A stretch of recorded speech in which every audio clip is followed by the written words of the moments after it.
Oke teman-teman, selamat pagi semuanya. Di dalam video pagi hari ini kita akan membahas tentang trading plan 19 Juni 2026 ya. Oke, langsung aja kita bahas deh dari saham VC deh teman-teman ya. Jadi untuk saham VC ini ya, ini secara garis besarnya dia bergerak di dalam trend bullish teman-teman ya. Dan di daily time frame, nah kalian bisa tunggu nih ke harga ini masuk ke dalam area demand zone. Nah tapi ingat sekali lagi, bukan berarti ketika harga masuk ke dalam area demand zone kalian langsung main klik aja kak. Tunggu konfirmasinya yang seperti saya jelasin di awal-awal. Stochastic harus berada di bawah, reaksi harga harus mendukung, dan tambahkan indikator volume kalau bisa ya.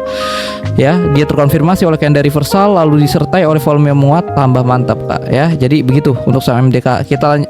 Untuk saham VC teman-teman ya. Kita lanjut lagi untuk saham MDK nih kak. Nah untuk saham MDK ini kak, dia ini secara garis besar bergerak di dalam trend bullish. Udah saya cek teman ya. Nah di daily time frame nih sekarang kalian perhatikan baik-baik nih kak. Dia ini sedang membuat sideways nih kak.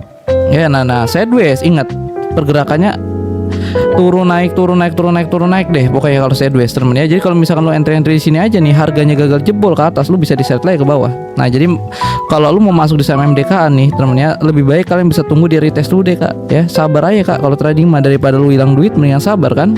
Nah jadi bagaimana lu bisa tunggu harga ini jebol dulu nih ke atas. Nah nanti ketika dia jebol, lu nggak usah khawatirin targetnya dulu deh ya. Itu mah jangan dipikirin dulu kak.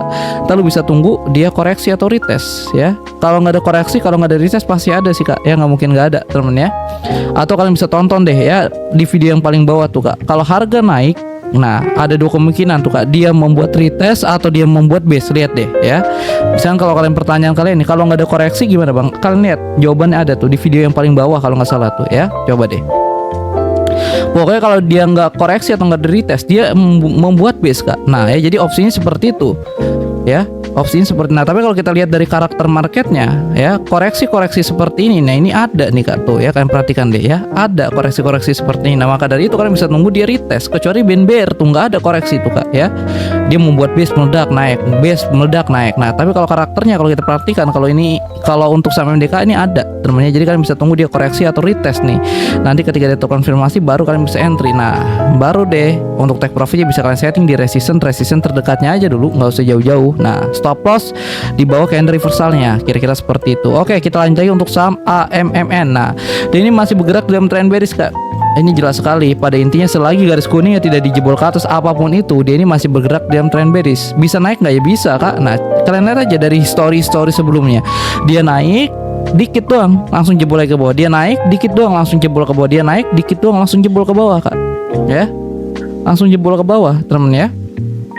Jadi kenaikannya cuma sebatas kenaikan sementara aja, bukan naik yang benar-benar tinggi, kecuali trennya bullish. Kalau naik ya beneran tinggi. Jadi kalau misalnya kalian sudah dapat harga di bawah harga take profit, ini bukan buat entry kak ya. Kalau kalian misalkan sudah terlanjur entry ini di ujung-ujung harga, pakai stop lossnya kak. Stochasticnya juga sudah berada di area overbought, arti kenaikannya ini sudah mulai terbatas. Nah kira-kira seperti itu. Oke, kita lanjut lagi untuk saham Bufa.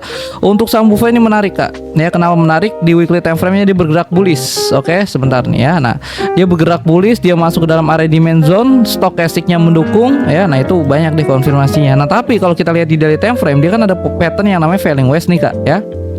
Nah pattern tersebut memberikan dampak kenaikan nih kak ya, tapi untuk sekarang belum valid. Nah jadi jangan langsung main entry aja, jangan langsung main hajar aja ya. Jadi pattern tersebut valid apabila garis kuning ini dijebol kak di atas. Nah itu cara opsinya yang udah saya jelasin di live juga tuh kak ya. Dia jebol lu bisa masuk atau lu bisa nunggu dia retest. Ini cara yang paling aman. Nah jadi kalian bisa tunggu dia retest aja deh kak ya, pasti ada nih. Karena apa? Karena patternnya ini kan terbentuknya di time frame besarnya, seharusnya pasti ada sih, kecuali dia terbentuknya di daily time frame atau di H4. Kalau dia meledak memang ada kali dia meledak langsung naik. Nah tapi kan ini terbentuknya di time frame besar, jadi kalian nggak usah khawatir ya. Kalian bisa tunggu dia koreksi atau retest saja nantinya ya. Itu cara yang paling aman tuh. Oke, kita lanjut lagi untuk saham ESA kak. Untuk saham EFSA juga masih ada potensi penurunan nih sampai ke area support yang pertama. Target minimalnya ini target idealnya. Nah nanti kalau misalkan area-area tersebut dijebol juga, nah itu kalian minta update lagi deh, saya akan update lagi untuk saham EFSA ya. Kan memang secara garis besarnya dia masih bergerak dalam trend bearish. Dia masuk ke dalam area Fibonacci, udah muncul candle merah, stochasticnya berada di area overbought. Nah itu konfirmasi kak ya. Untuk saham gula nih kalian perhatikan, dia ini sedang naik tinggi temen ya. Nah ingat, jangan pernah entry di ujung-ujung harga. Kalian bisa tunggu harganya ini koreksi dulu dan masuk ke dalam area tersebut. Ini adalah area atau unfill order yang sudah kalian tonton di video kelima, atau bisa disebut juga sebagai area demand zone. Nah tapi ingat, bukan berarti harga masuk ke dalam area tersebut kalian bisa langsung main hajar-hajar aja. Ada konfirmasi masuk, nggak ada jangan masuk. Konfirmasinya apa? Stokastik, reaksi harga, dan volume. Nah itu kalian perhatikan. Oke, kita lanjut lagi untuk saham kota. Untuk saham kota secara garis besarnya dia ini bergerak di dalam tren bullish kak. Nah jadi kalau kalian mau entry, jangan entry di sini. Kalau kalian main entry di sini aja, besar kemungkinan kalian masih bisa diseret ke bawah. Lantas bagaimana cara entry-nya? Kalian bisa tunggu dia transisi. Transisi itu bagaimana? Kalian bisa tunggu harganya ini jebol dulu nih ya, jebol garis merahnya. Ini belum jebol kak, ini false break yang seperti saya jelasin di awal-awal ya. Tunggu harganya jebol ke atas. Nah nanti ketika harga jebol ke atas nih ya minimal sampai resisten ini deh kak nih ya, resisten terdekatnya deh. Nah nanti kalau dia sudah kena resisten terdekatnya nih, dia pasti akan ada yang namanya koreksi. Nah nanti ketika dia koreksi bisa kakak ukur tanda yang di 382, 50% dan 618% ada konfirmasi, reaksi, ada eksekusi. Nah stop loss di bawah candle reversal dan take profitnya di resisten terdekatnya aja dulu. Nah nanti kalau dia kena resisten pertama, dia koreksi, baru kalian bisa hajar entry lagi dan targetnya di target jangka panjangnya ya. Ini target weekly time frame nya kak. Nah kira-kira seperti, semoga kalian paham deh ya. Oke, kita lanjut lagi untuk saham CBRE. CBRE juga sama kak, secara garis besarnya dia bullish dan kalian harus menunggu dia transisi ya. Jadi di weekly time frame bullish, di daily time frame belum tentu bullish kak. Nah ini contohnya nih, di daily time frame apa nih, dia ini masih bergerak di dalam trend bearish kak. Jadi pada intinya selagi garis kuning ini tidak dijebol ke atas apapun itu, untuk saham CBRE ini masih bergerak di dalam trend bearish kak ya. Kecuali ini teman-teman, kecuali ini ya garis kuningnya udah dijebol ke atas. Nah itu mah udah beda lagi deh temen ya. Nah jadi kalau misalkan dia dijebol ke atas, dia koreksi, baru kalian bisa ukur pakai Fibonacci ya. Konfirmasi perhatikan ada, nah eksekusi ya. Jadi kita harus menunggu dia sinkron dulu kak. Di weekly time frame bullish, di daily time frame pun harus bullish. Nah tapi kan di daily time frame faktanya yang kalian lihat sendiri dia masih bearish kak ya. Jadi kalian bisa tunggu dia jebol dulu kak ya ke atas. Sabar temen ya, daripada kalian hilang duit mendingan sabar. Oke, kita lanjut lagi untuk saham PSAB. PSAB sesuai dengan plan kita temen ya. Dan ini ada pattern yang namanya double top nih temen ya, dan dia memberikan dampak penurunan sampai sini ya. Kalau nggak salah ini ada dividen temennya, dividennya besar deh temennya, karena ini area juga yang sangat kuat nih kak ya, area sangat kuat nih. Ini area multiple reject nih temen ya. Jadi ini sangat kuat nih kak ya.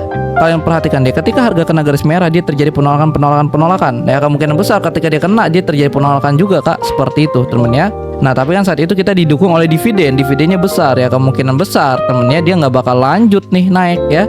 Kemungkinan besar dia akan drop, kan ada dividen ya, namanya dividen begitu temennya, ada dividen harga terjun dulu. Nah kira-kira seperti itu ya. Jadi kalau kan sudah terlanjur masuk ya pakai stop loss. Tapi si rata-rata yang masuk di PSAB pasti kalian mengharapkan dividen temennya ya. Seharusnya kalian sudah tahu kan konsekuensinya atau resikonya ya. Nah kira-kira seperti itu ya. Jadi batasi aja deh resikonya kak ya. Oke, untuk saham ESA kayaknya udah temennya. Untuk saham ESA udah, kita skip dulu deh ya. Udah kita bahas juga saham ESA. Lanjut kita saham Bumi nih. Bumi juga masih ada potensi penurunan kak ya. Dia ini ke area support pertama, area support kedua, minimal dan ideal. Nah nanti kita perhatikan lagi deh untuk saham Bumi. Pokoknya kalau kalian ada rencana mau masuk, jangan masuk dulu deh kak. Dia masuk ke dalam area supply zone, stokastiknya juga mendukung. Ini bahaya banget teman-teman ya. Oke, kita lanjut lagi untuk saham Medco. Untuk saham Medco kayaknya dia mengikuti plan yang pertama nih kak ya. Kemarin kan kita buat plan 1 dan plan 2. Nah ini plan satunya berhasil nih kak kayaknya ya. Plan 1 target penurunan masih ada di sini. Kenapa? Karena di sini nih lebih tepatnya nih kak ya, ada support kuatnya nih kak. Nih ya, kalian perhatikan deh. Ini ada support kuatnya. Nah kira-kira seperti itu ya. Jadi untuk saham Medco sih masih ada potensi penurunan nih kak sampai ke area-area tersebut ya. Sebenarnya kalau kalian ngerti scalping kak, ketika harga mendekati area-area kuatnya, entah itu demand zone ya, support kuatnya, multiple reject, base, unfill order, apapun itu bisa kalian compare kak ke time frame yang lebih kecil untuk scalping. Kalau kalian ngerti. Kalau kalian nggak ngerti, tonton ada di video paling bawah tentang scalping part 2. Nah bisa kalian tonton deh. Oke deh teman-teman ya. Mungkin untuk trading plan dan rekomendasi saham untuk hari ini cukup dulu deh, sampai sini dulu deh ya. Nanti kita akan lanjut lagi di live. Oke, saya Ridho Shihab pamit undur diri. Assalamualaikum warahmatullahi wabarakatuh.